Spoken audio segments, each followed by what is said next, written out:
সুপ্রিয় দর্শক, আসসালামু আলাইকুম। জানিয়ে দিচ্ছি আমাদের হাতে থাকা সর্বশেষ আপডেট। আর বরাবরের মতো সর্বশেষ আপডেট জানাতে আপনাদের পাশে আমি সাইমন সুজন। মুসলিম উম্মাহ, বিশ্ব রাজনীতি, বাংলাদেশের ভবিষ্যৎ ও সামরিক বিষয়ের সকল ভিডিও পাবেন এখানে। বাংলাদেশকে তুরস্ক, ইরানের মতো সমরাস্ত্রে শক্তিশালী করছে চীন। শত্রু ভারতের ঘুম হারাম। China in Bangladesh arms race.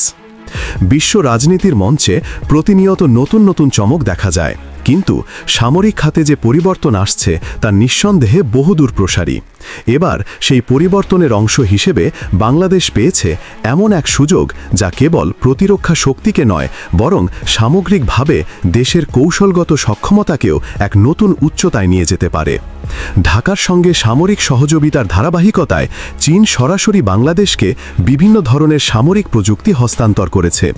এর মাধ্যমে দেশীয় প্রতিরক্ষা শিল্প ঘাঁটি অর্থাৎ ডিফেন্স ইন্ডাস্ট্রিয়াল বেস গড়ে তোলার প্রচেষ্টা নিয়েছে বাংলাদেশ, যেখানে বাংলাদেশ নিজেই আধুনিক অস্ত্র তৈরি করতে পারবে। ভবিষ্যতে বৈশ্বিক অস্ত্র বাজারেও শক্ত অবস্থান নিতে পারবে। এই তথ্য উঠে এসেছে এক গবেষণাপত্রে, যা সম্প্রতি প্রকাশিত হয়েছে national image of China in Bangladesh শীর্ষক এক প্রতিবেদনে। গবেষণাপত্রটি প্রকাশ করা হয়েছে ঢাকার একটি অভিজাত হোটেলে, যেখানে উপস্থিত ছিলেন ঢাকা বিশ্ববিদ্যালয়ের সাবেক প্রফেসর এবং সেন্টার ফর অল্টারনেটিভের নির্বাহী পরিচালক ইমতিয়াজ আহমেদ এবং চীনের রাষ্ট্রদূত ইয়াওয়েন। সেখানে বিস্তারিতভাবে আলোচনা করা হয়েছে কিভাবে চীনের সামরিক সহযোগিতা বাংলাদেশের প্রতিরক্ষা খাতকে এগিয়ে নিচ্ছে। বিগত কয়েক দশকে বিশ্বের বিভিন্ন দেশ নিজেদের সামরিক শিল্পকে শক্তিশালী করে তুলেছে।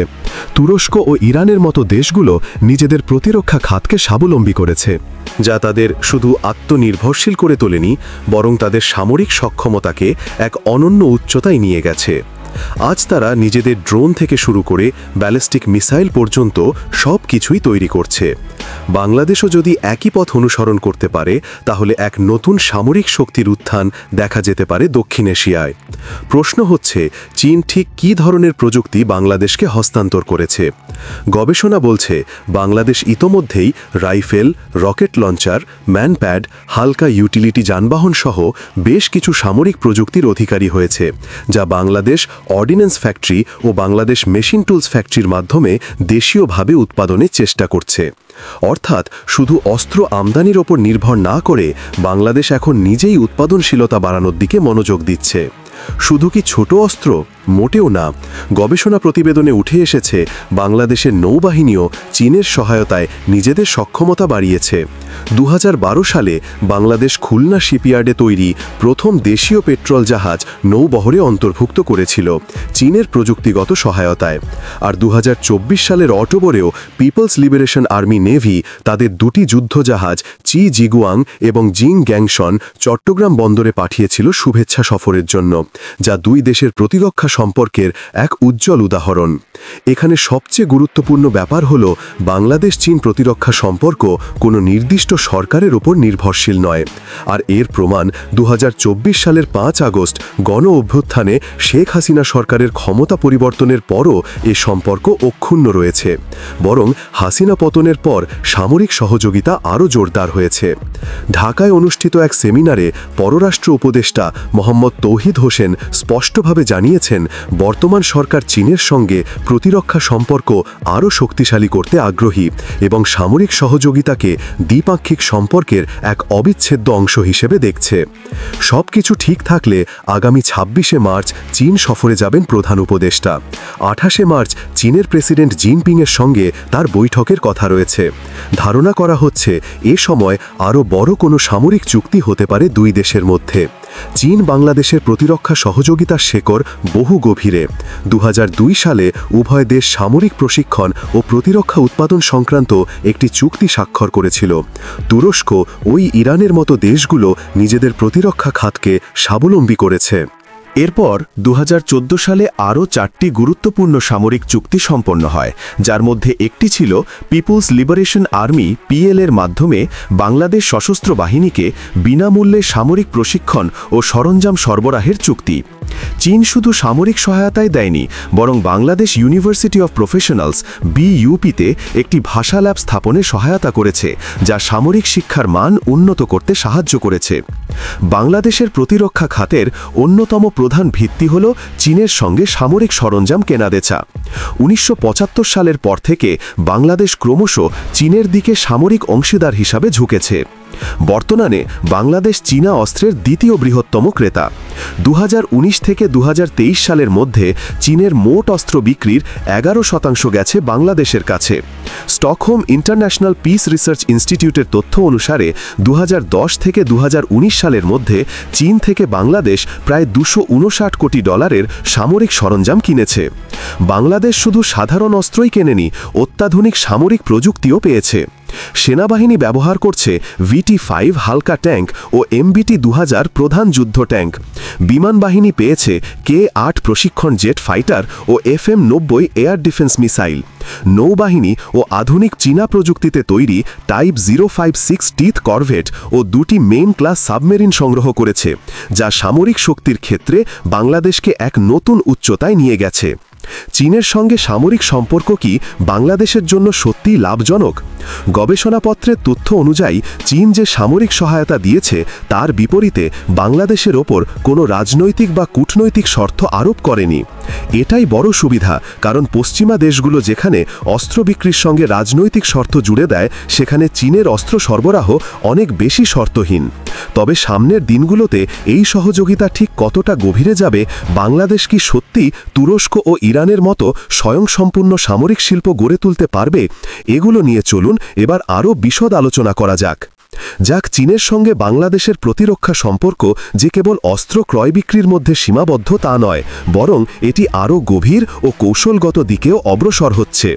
গবেষণা প্রতিবেদনে স্পষ্টভাবে উল্লেখ করা হয়েছে, বাংলাদেশকে শুধু সামরিক সরঞ্জাম সরবরাহ নয়, বরং এসব অস্ত্রের প্রযুক্তিও হস্তান্তর করছে চীন। এটি নিঃসন্দেহে বাংলাদেশের প্রতিরক্ষা শিল্পঘাঁটি গড়ে তোলার একটি বিশাল অগ্রগতি। এই প্রযুক্তি হস্তান্তরের ফলে বাংলাদেশ যেমন প্রতিরক্ষা সরঞ্জাম উৎপাদনে আত্মনির্ভরশীল হতে পারবে, তেমনি আন্তর্জাতিক বাজারেও প্রতিযোগিতায় টিকে থাকার সুযোগ তৈরি হবে। একটি দেশকে সত্যিকার অর্থে সামরিকভাবে শক্তিশালী হতে হলে তাকে কেবল অস্ত্র আমদানি করলে হয় না, বরং নিজস্ব প্রতিরক্ষা শিল্প গড়ে তুলতে হয়। এ প্রসঙ্গে তুরস্ক এবং ইরানের উদাহরণ স্পষ্টভাবে দেখা যায়। এই দেশগুলো নিজেদের প্রতিরক্ষা শিল্প প্রতিষ্ঠা করে আজ অত্যাধুনিক ড্রোন, মিসাইল ও সামরিক তৈরি করতে সক্ষম হয়েছে। এমনকি বিশ্বের পরাশক্তি দেশগুলোর সামরিক প্রযুক্তির সঙ্গেও তারা পাল্লা দিতে পারছে।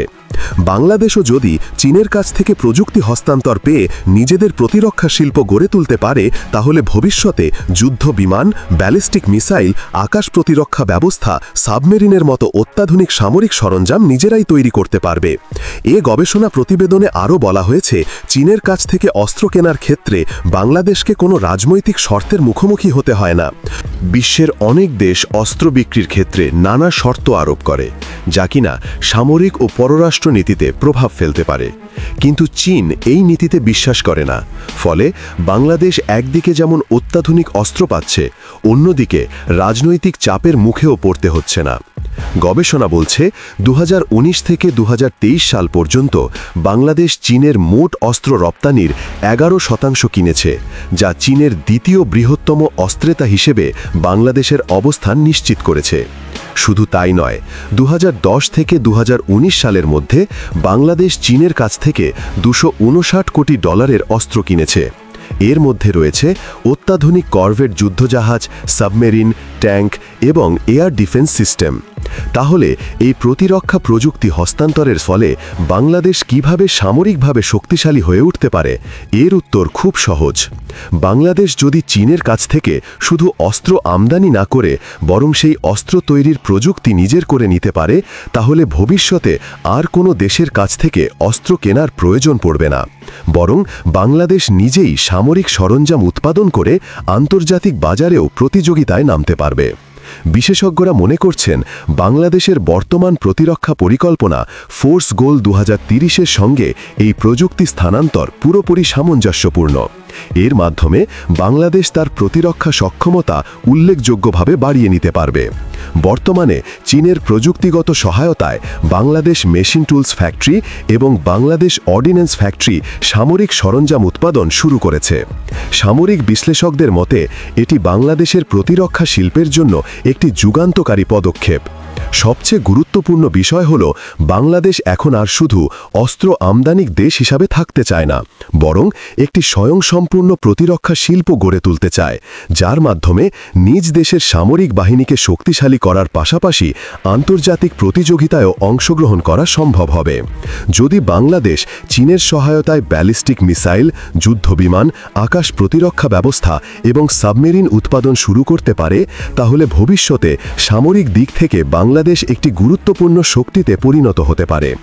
বিশ্বের অন্যান্য উদীয়মান সামরিক শক্তির দিকে তাকালেই এটি বোঝা যায়। তুরস্ক এবং ইরান নিজেদের প্রতিরক্ষা শিল্পের মাধ্যমে আজ সামরিক বিশ্বে একটি গুরুত্বপূর্ণ অবস্থানে পৌঁছেছে।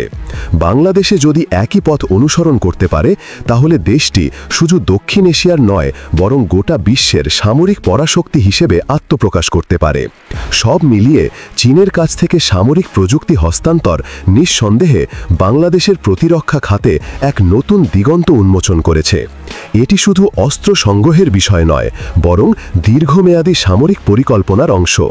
গবেষণা প্রতিবেদনের ভাষায় এটি বাংলাদেশের প্রতিরক্ষা সক্ষমতা বৃদ্ধির এক বিশাল সুযোগ, যা সঠিকভাবে কাজে লাগাতে পারলে ভবিষ্যতে বাংলাদেশের সামরিক শক্তির রূপ বদলে যেতে পারে। এখন সময় বলবে বাংলাদেশ কতটা দক্ষতার সঙ্গে এই প্রযুক্তি ব্যবহার করে নিজেদের প্রতিরক্ষা খাতকে এগিয়ে নিয়ে যেতে পারে। দীর্ঘ বন্ধুগণ, আপনার মূল্যবান মতামত জানিয়ে দিন আমাদের কমেন্ট বক্সে।